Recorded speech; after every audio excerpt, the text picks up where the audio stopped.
హరే కృష్ణ. చూడండి, 1/2 kg అంత కాకరకాయలు వాష్ చేసుకొని సన్నగా కట్ చేసి పెట్టుకొనేస్తున్నాను. దీంట్లోకి ఒక చూడు పసుపు, ఉప్పు, కొద్దిగా చింతపండు, నిమ్మకాయ, సన్న నిమ్మకాయని తీసుకొని రసం తీసుకోవాలా.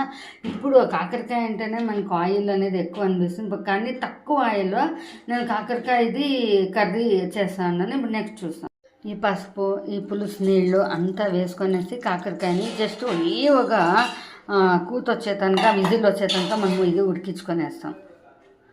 చూసిందా, మనం కాకరకాయ బాయిల్కి పెట్టినాము. ఇప్పుడు వచ్చేసి కనీసం అంటే ఒక అరచిప్పంతా పచ్చి కొబ్బరి, పప్పులు ఒక 2-3 స్పూన్లు, ఉప్పు, మిరపకాయలు, ఎండిన మిరపకాయలు, మీకు కారం కేకాలు, అది చింతపండు, బెల్లము, గరం మసాలా, ఇవన్నీ మనము గ్రైండ్ చేసుకొని పెట్టుకుంటాం.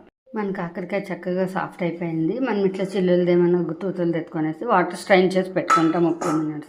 కడాయిలో ఓన్లీ 2 స్పూన్స్ ఆయిల్ వేసుకొని నేను సాసులు వేసుకుంటాను. ఎంత తక్కువ ఆయిల్లో చేస్తా ఉన్నాను చూడండి. మనకి కాకరకాయ అంటేనే కొంచెం హెవీ ఆయిల్ అంటారు, ఈ మెథడ్లో పోతే తక్కువ అవుతుంది. ఇప్పుడు ఆ సాసులు అంతా స్ప్లిట్ అయింది, దానికి ఒక 3 ఎర్రగడ్డలు సన్నగా తరుకొని కరివేపాకు చేసుకొని కొంచెం ఫ్రై చేసుకుంటాం. చూడండి, ఆనియన్ ఫ్రై అయిపోయింది. ఇప్పుడు మనం బాయిల్ చేసి పెట్టుకోండి కాకరకాయ పీసెస్ అంతా వేసి ఇంకొక 2 minutes బాగా ఫ్రై చేస్తాం. చూడండి, అప్పుడే చూపించిన మసాలా అంతా గ్రైండ్ చేసుకునేసి ఇట్లా పేస్ట్గా పెట్టుకునేసాయి. చూడండి, కాకరకాయ అంతా బాగా దీంట్లో ఫ్రై అయిపోయింది. చూడండి, ఆయిలే మనం తక్కువ వేసినాము, ఎంత బాగా కర్రీ రెడీ అయిపోతాం. చూడండి, చింతపండు, నీళ్ళు, ఉప్పు, కొద్దిగా బెల్లం వేసిన దానికి కాకరకాయ సాఫ్ట్గాను అయ్యింది, చేదు వెళ్ళిపోయిందండి. అందుకే ఎక్కువ దీంట్లో నేను ఇదే ప్రిఫర్ చేస్తాను. మనం గ్రైండ్ చేసుకునే మసాలా నేను కొద్దిగా వాటర్ అంతా వేసి బాగా మిక్స్ చేస్తాను. చూడండి, మనం గ్రైండింగ్ మిక్సర్ వాటర్ అంతా వేస్తే ఇట్లా వస్తుంది.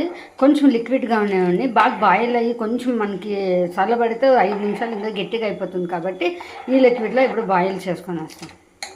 చూడండి, ఉడుకుతా ఎంత చిక్కబడిందో, ఇంకా ఒక 2 minutes అయితే ఇంకా చిక్కబడుతుంది. చూడండి, మన కాకరకాయ కర్రీ బాగా బాయిల్ అయిపోయింది. ఇప్పుడు డిష్ అవుట్ చేసుకుంటాం. కలర్ఫుల్గా ఉండే లెస్ ఆయిల్ చేసిండే ఈ కాకరకాయ కర్రీ చాలా బాగుంటుంది. చపాతీ, రొట్టి, రైస్ ఏమిటికన్నా మంచి సూటబుల్గా ఉంటుంది, టేస్టీగాను ఉంటుంది. అందరూ ట్రై చేయండి. Thank you.